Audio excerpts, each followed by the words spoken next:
The invisible sovereign. Look around you. The smartphone in your hand, the car waiting in your driveway, the massive servers routing your global data, and the advanced defense systems shielding nations. Every single piece of modern civilization relies entirely on an object no larger than a fingernail, thinner than a human hair, and made primarily from ordinary sand. Welcome to the semiconductor. In 2026, microchips are no longer just components tucked away inside plastic casings. They are the new oil, the ultimate resource, and the absolute foundation of global wealth, industrial output, and military dominance. For decades, the global tech economy prioritized hyper-efficiency, creating a highly specialized, fragile supply chain stretched across vast oceans. It was a system built for peace and predictable trade, but a fragile system cannot survive a volatile world. Today, a massive geopolitical tug-of-war is unfolding right before our eyes. Global superpowers are spending hundreds of billions of dollars to control the physical birthplaces of these microchips. Why? Because whoever rules the semiconductor supply chain commands the future of artificial intelligence, sovereign defense, and advanced automation. If the chips stop flowing for even a single week, the modern world grinds to a sudden, catastrophic halt. Auto factories close, communication networks go dark, and tech giants bleed trillions in valuation. In this masterclass, we will unlock everything you need to know about the silicon chessboards dominating our world, breaking down the science, the staggering engineering, and the high-stakes global chip rush that is reshaping human history. To understand the global conflict, we must first understand the absolute magic occurring inside the silicon itself. In the world of physics, materials are generally divided into conductors, like copper or gold, which let electricity flow freely, and insulators, like rubber or glass, which block it completely. A semiconductor, as the name implies, sits perfectly in the middle. It is a material whose ability to conduct electricity can be precisely altered, manipulated, and controlled. The primary material used is silicon, purified from common quartz sand. By introducing microscopic impurities into pure silicon through a process called doping, adding elements like phosphorus or boron, engineers can create a material that changes its electrical conductivity based on an applied voltage. This brings us to the single most important invention of the 20th century, the transistor. Think of a transistor as a microscopic, solid-state electric light switch. When electricity flows through the gate, the switch is on, representing the binary number 1. When the voltage is removed and the flow stops, the switch is off, representing the binary number 0. By packing billions of these microscopic switches onto a single piece of silicon and wiring them together in intricate circuits, we create the binary logic gates, and, or, not, that form the fundamental language of all modern computing. But how do we achieve the scale required for modern technology? In the early days of computing, during the mid-20th century, advanced chips held just a handful of transistors. Today, a single high-end consumer processor contains well over 100 billion transistors carved onto a square of silicon the size of a postage stamp. To give you a sense of scale, a single transistor on a modern microchip is now roughly 3 nanometers wide. For comparison, a single strand of human DNA is about 2.5 nanometers wide. A single human red blood cell is 10,000 nanometers wide. Human engineering has advanced to the point where we are manipulating physical matter at a literal atomic scale. We have reached the absolute physical limits of classical silicon. At these dimensions, engineers must contend with quantum tunneling, a phenomenon where electrons spontaneously hop across barriers, leaking current because the walls of the transistor are only a few atoms thick. Controlling this microscopic realm is not just difficult, it is the most complex, precise manufacturing feat in human history. How do you print a pattern that is smaller than a strand of DNA onto a piece of silicon? You cannot use a physical blade, and you cannot use visible light, because the wavelength of visible light is too wide to resolve features that small. The answer is a process called photolithography, literally printing with extreme short wavelength light. And to do it at the highest level, the entire global economy depends on a single company based in Veldhoven, Netherlands, ASML. ASML stands for Advanced Semiconductor Materials Lithography, and they hold an absolute, unbreakable global monopoly on the production of extreme ultraviolet, or EUV, lithography machines. These are not mere industrial tools. They are arguably the most complicated machines ever built by mankind.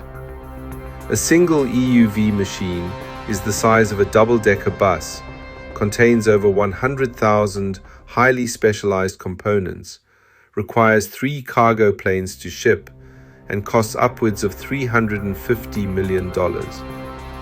The physics inside an ASML machine sound like science fiction. To create extreme ultraviolet light, which has a wavelength of just 13.5 nanometers, the machine drops a microscopic droplet of molten tin through a vacuum chamber. A high-powered carbon dioxide laser blasts this falling drop of tin, vaporizing it into a plasma. Then, a second, even more powerful laser strike hits the plasma, causing it to emit EUV light. This process happens 50,000 times every single second. This short wavelength light must then be guided to the silicon wafer. However, UV light is absorbed by almost everything, including glass lenses and ordinary air. Therefore, the entire operation takes place inside a pristine vacuum chamber, and instead of lenses, the light is guided by the world's flattest mirrors. These mirrors, crafted by German optics giant Carl Zeiss, are polished so perfectly that if you expanded one mirror to the size of the entire Earth, the highest bump on its surface would be less than a millimeter tall. The light reflects off these mirrors, passes through a photomask containing the chip's architectural blueprint, and projects the pattern onto a silicon wafer coated in light-sensitive chemicals called photoresist. Without ASML's EUV machines, printing cutting-edge chips for modern smartphones, autonomous vehicles, or AI data centers is physically impossible. They are the ultimate gatekeepers of human technological progress, and their entire supply chain depends on thousands of specialized suppliers across Europe, America, and Japan. While ASML builds the machines that print the chips, who actually operates these machines and runs the factories? This brings us to the ultimate economic choke point of the modern world, Taiwan's Semiconductor Manufacturing Company, or TSMC. Decades ago, the technology sector experienced a massive structural split. Historically, companies like Intel designed their chips and built them in their own factories. But as manufacturing costs skyrocketed, a new business model emerged. The industry split into fabless chip designers and specialized foundries. Fabless design giants like Apple, Nvidia, AMD, and Qualcomm design incredibly advanced chip architectures using software tools, but they do not own a single physical factory. Instead, they outsource the actual production to foundries, and TSMC is the undisputed king of the foundry model. Founded in 1987 by Morris Chang, TSMC made a simple promise: we will never compete with our customers by designing our own chips. We will only focus on manufacturing yours perfectly. Today, TSMC manufactures over 50% of the world's total semiconductor supply, and an astonishing 90% of the world's advanced, leading-edge chips. If you own a premium smartphone, ride in a modern electric vehicle, or utilize cloud servers running advanced artificial intelligence, Those chips were built by TSMC on the island of Taiwan. Building and operating a modern fab, or fabrication plant, is a staggering financial and logistical risk. A single modern megafab costs up to $20 billion to build, making it more expensive than a nuclear aircraft carrier. Inside, the environment is kept thousands of times cleaner than a hospital operating room. A single speck of dust can land on a silicon wafer and destroy millions of dollars worth of circuitry. These facilities require millions of gallons of ultra-pure water daily to wash the wafers, and they must remain completely isolated from any seismic vibrations or power fluctuations. TSMC has spent decades mastering this ultra-precise operational discipline. Their factories run 24 hours a day, 365 days a year, achieving manufacturing yields, the percentage of working chips per wafer, that no competitor on Earth has been able to match. TSMC has effectively become the single most indispensable corporation in existence, turning the small island of Taiwan into the most critical piece of strategic real estate on the planet.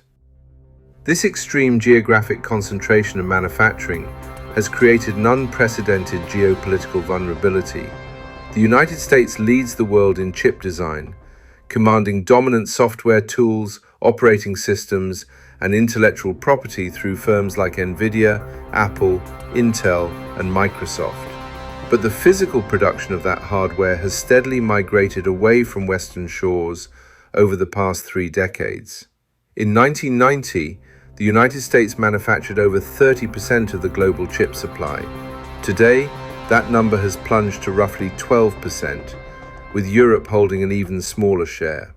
Meanwhile, across the Taiwan Strait, China views semiconductor independence as its absolute highest national priority.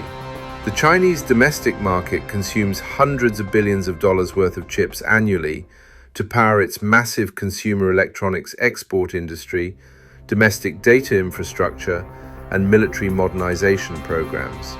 China actually spends more money importing microchips than it does importing crude oil.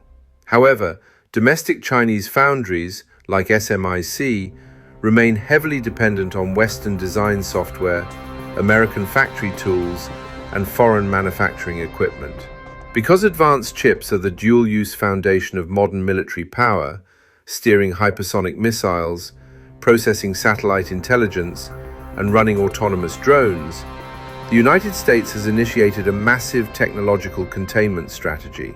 Through strict export controls, Washington has effectively cut off Beijing's access to ASML's top-tier EUV lithography machines and high-end AI processors from NVIDIA. A fierce technological wall has been built around the Chinese tech ecosystem. The United States is fiercely protecting its technological edge, utilizing alliances with the Netherlands, Japan, and Taiwan to restrict the flow of semiconductor manufacturing equipment. In response, China is investing hundreds of billions of dollars in domestic subsidies, state-backed funds, and talent recruitment to reverse engineer the supply chain and achieve total self-reliance. This intense economic and technological standoff has transformed semiconductors into the central battleground of a new Cold War. Redrawing the silicon map, the global incentives. Recognizing the extreme danger of a supply chain chokepoint in East Asia, where conflict or a major natural disaster could trigger a global economic depression, governments around the world are aggressively rushing to redraw the silicon map. We are currently witnessing the largest peacetime industrial subsidy race in human history. In the West, the United States passed the historic Chips and Science Act, a massive $53 billion initiative explicitly designed to bring advanced semiconductor manufacturing back to American soil.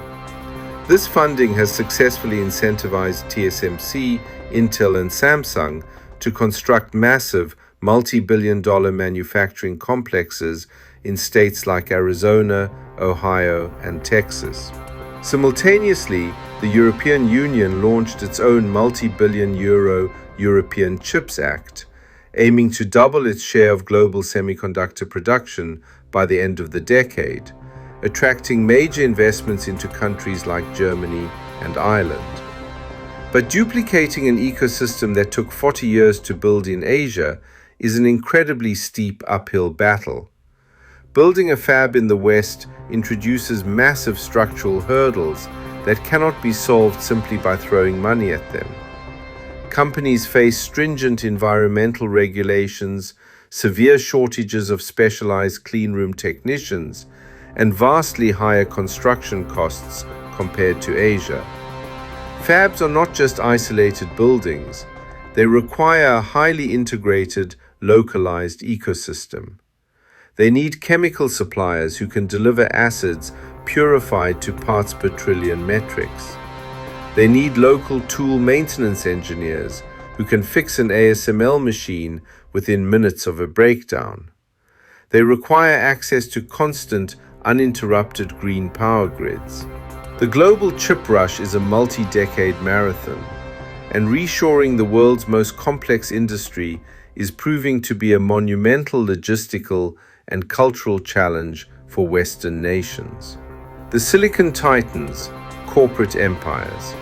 Beyond national borders, the semiconductor landscape is ruled by an elite group of corporate empires, each dominating a specific, highly technical domain. To understand the industry, you must understand how these titans connect with one another. In the arena of computing design, NVIDIA has experienced an unprecedented, meteoric rise to become one of the most valuable corporations on Earth. Why? Because over a decade ago, their leadership anticipated the massive shift toward artificial intelligence and parallel computing. They stopped viewing themselves as just a graphics card company for video games and designed specialized graphic processing units, or GPUs, alongside a proprietary software ecosystem called CUDA. While standard central computer processors, or CPUs, handle complex tasks one by one, NVIDIA's architecture processes millions of simple mathematical computations simultaneously. This makes them the absolute gold standard for training and running modern large language models and neural networks. Yet, even a giant like NVIDIA cannot stand alone. It relies on an interconnected web of other corporate titans. Their hyper-advanced AI chips require specialized high-bandwidth memory, a percent dominated by South Korean powerhouses Samsung and SK Hynix. This memory must be packaged alongside the processor using advanced techniques to prevent data bottlenecks. Meanwhile, American pioneer Intel is executing a massive, high-stakes corporate turnaround plan. Intel is investing tens of billions of dollars to build out its own foundry services, aiming to open its factories to outside designers and directly compete with TSMC's manufacturing dominance. From Japan's Renesas dominating automotive microcontrollers to Dutch giant NXP powering industrial connectivity, and British design firm ARM licensing the energy-efficient architectures found inside 99% of the world's smartphones, the corporate ecosystem is fiercely competitive, capital-intensive, and constantly evolving. In this high-stakes business, stopping innovation or missing a technological node for even 6 months can mean corporate irrelevance or financial ruin. As we look toward the horizon, the semiconductor industry is racing toward a massive technological wall known as the physical end of Moore's Law. Named after Intel co-founder Gordon Moore, this empirical observation stated that the number of transistors on a microchip would double roughly every 2 years, delivering exponential increases in computing power while cutting costs. But we are fast approaching the literal size of a silicon atom. You cannot build a physical switch smaller than an atom without entering the chaotic realm of quantum mechanics, where classical physics breaks down. To push past these physical boundaries and continue scaling human intelligence, the next frontier of computing is shifting toward radical new architectures and packaging methods. We are seeing the rise of advanced packaging and 3D silicon stacking. Instead of trying to shrink transistors further on a single flat plane, engineers are now designing smaller, specialized chips called chiplets and stacking them vertically on top of each other like high-tech, multi-layered Legos. This boosts performance and communication speeds without requiring smaller atomic gates. Beyond traditional silicon, researchers are actively experimenting with exotic new materials. Carbon nanotubes, gallium nitride, and graphene are being tested to replace silicon, promising vastly faster electron speeds and significantly lower power consumption. And in the distance, true quantum computing promises to completely shatter classical binary limitations. By using qubits that can exist in a state of superposition, being both a 1 and a 0 simultaneously, quantum computers will solve complex global calculations in seconds that would take today's fastest silicon supercomputers millennia to process. They will unlock new frontiers in molecular discovery, cryptography, and materials science. The global chip rush is far more than a corporate race or a political dispute between nations. It is the defining technological odyssey of our era. The microscopic switches we carve into silicon will determine who leads the global economy, who holds military dominance, and who unlocks the ultimate potential of artificial intelligence. The future of humanity is being written and printed, nanometer by nanometer, on a sliver of sand. Thank you for joining this Side Entrepreneur Masterclass Deep Dive. Don't forget to like the video, subscribe to the channel, and hit the notification bell to stay ahead of the critical trends shaping our global future. Leave a comment below with your thoughts on the Silicon Cold War, and we will see you in the next masterclass.